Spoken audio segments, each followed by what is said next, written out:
네, 매주 수요일에는 기자들의 눈으로 정치권 사정을 살펴보는 시간입니다. 오늘도 어김없이 구교용 경향신문 기자 그리고 김은지 시사인 기자 두 분 나오셨습니다. 어서 오십시오. 네, 안녕하십니까. 네, 반갑습니다.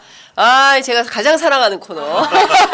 제가 지난주에 방송 봤는데 네. 야 우리 CBS 이정주 기자 입담이 너무너무 대단해서 야. 따로 특별히 모셔야 될 것 같아요. 그러니까 제가 보기에는 네. 이정주 스페셜. 예, 저 네. 진짜 오늘만 사는 기자 제가 말씀드렸습니다. 질문하는 기자 아니다.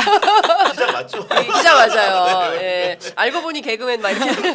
그러니까 알고 보니 그분 직업이 기자였대. 뭐 이렇게 박지훈 투로 이렇게 되지 않을까라는 생각이 좀 네. 들었습니다.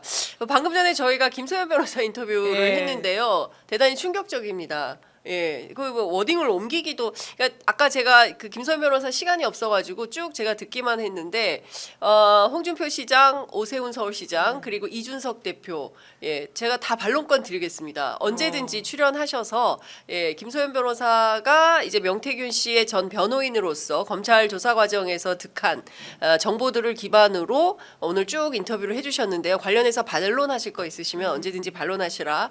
예, 취재 편의점은 항상 반론권이 열려 있다라는 말씀을 좀 드리겠습니다. 충격입니다. 어떤 게 가장 인상적이셨어요? 저는 다른 것보다도 지금 대선 레이스가 어쨌든 간에 좀 남아있지만 기간상으로는 여론조사상에 1등부터 이렇게 순위가 매겨지잖아요. 네. 근데 지금 위험하지 않은 분들이 없다. 왜냐면 명태균 게이트를 통해서 네. 뭐 1, 2등이야 왜 위험한지에 대해서는 여러분들이 잘 알고 계실 거고 명태균 게이트를 통해서 연루된 정치인들 이름이 거명되고 있는데 거기 나온 인물 지금 방금 오늘 취재 편의점에서 얘기한 인물들 상당수가 마치 이제 대안으로 거론되는 분들 3, 4위 하는 분들이어가지고 뭔가 대선판 자체를 바꿀 만한 여러 가지 얘기를 하고 가셨다 이런 생각이 좀 듭니다. 예, 어떻게 보셨어요, 김은지 네, 기자님? 게다가 오늘 아침에 뉴스타파에서 이제 오세훈 시장 관련해서는 명태균 씨 비공개 여론조사 13건이 있고 네. 원본 데이터를 강혜경 씨가 제공해서 본인들이 분석했다라고 하는 보도를 네. 내보냈거든요. 예. 그러니까 지금 오세훈 시장 관련해서는 여러 가지 이 서울시장 보궐선거 여론조사 관련해서 좀 네. 문제적이다라고 예. 하는 보도들이 이제 시작됐기 때문에 네. 이 문제에 있어서는 이제 쉽게 넘어가기는 어려울 것 같다라고 예. 하는 것이고요. 예. 뿐만 아니라 지금 이제 안철수 오세훈 단일화 과정에서의 명태균 씨 여론조사에서 만약에 조작 의혹이 있다면 네. 또 다른 피해자인 안철수 의원의 입장도 굉장히 중요할 것 같고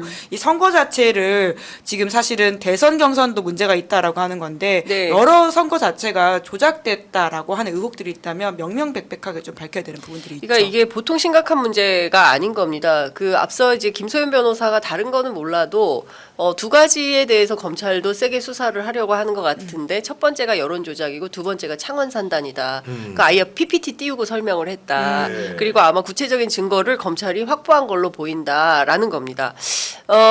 그러면 이 여론 조작과 관련해서 지금 연루돼 있는 정치인들이 한둘이 아닌 것이고 이제 앞서 말씀 주신 대로 오세훈 시장 건을 네. 뉴스타파가 보도를 확보해서 지금 시작했습니다. 보도를 네. 시작했고 그 12건의 내용이 어떤 것들인지 여기에도 이제 조작된 네, 혐의나 13건. 이런 13건.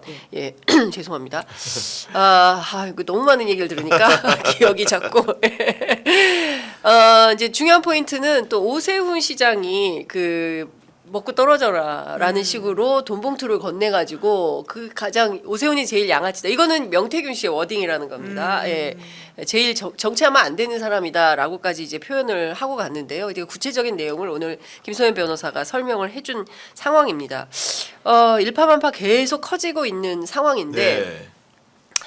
자, 그 여론 조작과 관련해서 오세훈 시장 건은 별건으로 한다 하더라도 지금 사실은 흔들리는 게 뭡니까 지난 대통령 선거 경선 과정에서 네. 여론 조작 문제도 사실은 당선 무효까지 갈 수 있는 사안이다 네, 이렇게 되는 그렇죠. 거 아니겠습니까? 예, 그러니까 지금 여론조사 조작이라고 하는 게 문제적이라고 하는 것은 네. 선거의 공정성, 그래서 결국 유권자의 선택을 침해했다라고 한 지점에서는 굉장히 민주주의의 중대한 범죄라고 할 수 있거든요. 네. 근데 사후적으로 밝혀졌다고 하더라도 그 당시에 유권자 선택에 여론조사가 어떤 영향을 미쳤고 결과적으로 그래서 당선에까지 영향을 미쳤다라고 한다면 좀 명명백백하게 따져봐야 되는 것이고요. 뭐 선거를 무효하기까지는 아마 하기 힘들 겁니다. 왜냐하면 네. 이미 공소시효가 지났기 때문에요. 하지만 앞으로의 선거를 위해서라도 이번에 여론조사의 어떤 신뢰성을 회복하지 못한다면 앞으로 여론조사가 경선에서 쓰이거나 할 때 모든 후보들이 불복 이야기를 하지 않겠습니까? 이건 네. 어떻게 볼 것이며 저걸 어떻게 볼 것이냐. 심지어는 유권자들도 여기에 대해서 신뢰를 하지 않을 텐데 이번 기회에 명확하게 좀 이것을 좀 밝혀내야 될 것 같습니다. 구체적으로는 이 사건 범행들이 연결이 돼 있거든요. 기본적으로 기본적으로 공천 개입과 여론조사 조작이 맞닿아 있습니다. 그렇죠. 어떤 면에서 그러냐면은 기본적으로 명태균 씨가 지방선거 예비 후보자들 2명에게 윤석열 대통령과 만날 수 있는 기회를 제공합니다. 네. 지금 혐의를 받고 있는 2명 같은 경우에는 영장심사도 받았지만 그분들 같은 경우는 최소 2차례 윤석열 대통령과 만나고 악수할 수 있는 기회를 줬다는 거거든요. 네. 그런 상황 속에서 공천을 줄 수 있을 것처럼 얘기를 했고 신뢰를 얻은 다음에 얼마를 받았냐? 1억 2천만 원씩 각출을 받은 것이 검찰 수사를 통해서 드러난 부분입니다. 네. 그 돈을 가지고 뭘 했냐? 기본적으로 대선의 여론조사 조작 비용을 조달했다는 의혹을 받고 있는 거거든요. 그렇기 네. 때문에 공천 개입과 조작 의혹이 맞닿아 있고 결국은 지방선거 예비 후보자들의 공천 문제로 시작된 촉발된 검찰의 수사라는 것이 정방향으로 간다면 여론조사 조작을 안 볼 수가 없는 상황이 된 겁니다 지금. 네. 네. 그러니까 말씀 주신 대로 이게 다 떨어져 있는 것 같지만 하나의 덩어리로 뭉쳐질 수밖에 없는 네. 거죠. 이게 그 공천을 주려면 그 여론조사가 중요하죠. 필요한 예. 거고, 근데 네. 여론조사에서 누군가에게 유리하게 작용을 하려면 당원 명부를 입수해서 성향별 분석이 필요했던 그렇죠. 거고, 네. 그 성향별, 지역별, 성별 이런 조사가 데이터가 압축된 걸 기반으로 해서 아무개는 올리고 아무개는 떨어뜨리고 몇 퍼센트를 네. 어떻게 섰고 그러면 결과값이 어떻게 나오고 뭐 이런 것들이 근데 이거를 이제 뭐 보정, 가중치 이런 표현을 명태균 씨는 쓰고 있지만 실제로 조사 업계에서는 듣도 보도 못한 이런 것은 있을 수 없는 네. 일이다. 강혜경 씨 스스로가 조작이라고 이야기하고 있지 않습니까? 그 실무를 같이 했던 사람이 이것은 보정이라고 볼 수 없고 조작이기 때문에 문제적이다라고 내부 고발하고 있는 상황이기 때문에요. 네. 쉽게 넘어가기 어려운 상황이고요. 그러니까 숫자를 조작해가지고 그 당시에 여론을 조작한다라고 하는 것이 결과적으로는 나중에 밴드웨건 효과라고 하지 않습니까? 사람들은 자연스럽게 1등하는 맞습니다. 후보한테 표를 주게 되는 심정이라는 게 있거든요. 네. 그럼 전체적인 분위기가 판을 아예 그런 식으로 호도하게 만들었다. 심지어 그 당시에 여론조사 당내 경선 같은 경우에는 윤석열 후보와 홍준표 후보가 그렇게 큰 격차는 아니었거든요. 네. 그렇게 따진다면 사실 홍준표 후보가 최대 피해자라고 할 수 있고요. 그렇습니다. 그리고 오세훈 시장과 안철수 후보 당시에 두 사람의 경선에서도 지금 안철수 후보 입장에서는 이거 불복이다라고 이야기할 수밖에 없는 것이 있죠. 네. 그럼 크게는 결국은 2022년 대선 자체에 대한 문제제기까지도 갈 수 있는 것이고요. 그렇습니다. 통상적으로 여론조사 업체에서 공표조사는 말할 것도 없고 비공표조사 같은 경우에도 로데이터는 후보한테 주는 게 아니거든요. 왜냐하면 그 말 그대로 전화번호라든가 성별, 지역별, 연령별, 투표 선호까지 다 드러나기 때문에 이게 악용될 소지가 있어요. 네. 이게 금기시되는 부분인데 아마도 명태균 씨는 강혜경 씨의 전화를 통해 확인한 바에 따르면 아마도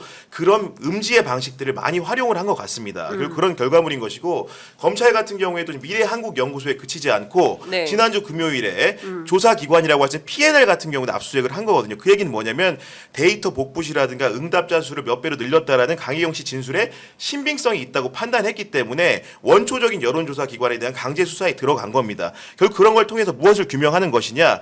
특정한 후보의 이익이 되도록 결과를 바꾼 것은 아닌지, 대선에서 그런 것은 아닌지, 재보선에서 그런 것은 아닌지 이런 것들을 하나하나 따져보겠다는 의미거든요. 네. 그리고 명태균 씨 같은 경우는 이미 8년 전에도 한국일보 보도를 통해서 나왔는데 이미 여론조사 조작을 해가지고 과태료를 받은 적이 있어요. 그때도 수법이 아주 똑같습니다. 기본적으로 특정 연령대의 네. 그런 개표 결과 같은 것들을 다르게 응답 조사를 바꾼다거나 네. 아니면 뭐 지역별이나 여러 가지 보정 좋은 말은 그렇게 표현하겠지만은 기본적으로 원본 자료에 손을 대서 원하는 결과를 득한 거거든요. 네. 그런 상황이기 때문에 이런 부분들이 정말로 수사가 대상이 될 수밖에 없고 수사가 된다면 그 파장이라는 것은 이루 말할 수 없을 것이다 이렇게 생각이 됩니다. 네.